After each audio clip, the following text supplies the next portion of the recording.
ರೋಹಿಣಿ ಸಿಂಧೂರಿ ರೂಪಾ ಮೌದ್ಗಿಲ್ ಕಲಹಕ್ಕೆ supreme court break ಅನ್ನು ಹಾಕುವಂತಹ ಕೆಲಸವನ್ನು ಮಾಡಿದೆ. ಕಾನೂನು ಸಮರಕ್ಕೆ ಸಂಧಾನದ ಹಾದಿಯನ್ನ ತೋರಿಸಿದೆ ಇದೀಗ ಸುಪ್ರೀಂ ಕೋರ್ಟ್. ಸಂಧಾನಕಾರರನ್ನಾಗಿ ನಿವೃತ್ತ ನ್ಯಾಯಮೂರ್ತಿ ಕುರಿಯನ್ ಜೋಸೆಫ್ ಅವರ ನೇಮಕವನ್ನ ಇಲ್ಲಿ ಮಾಡಲಾಗಿದೆ.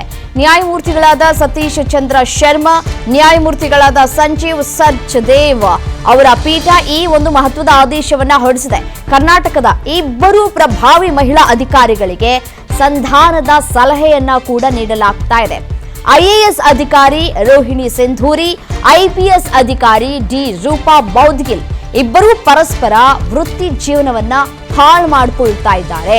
ಈ ಪ್ರಕರಣವನ್ನ ಸಂಧಾನದ ಮುಖಾಂತರ ಬಗೆಹರಿಸಿಕೊಳ್ಳಬಹುದು ಅಂತ ಹೇಳಿ ಸುಪ್ರೀಂ ಕೋರ್ಟ್ ಹೇಳಿದೆ.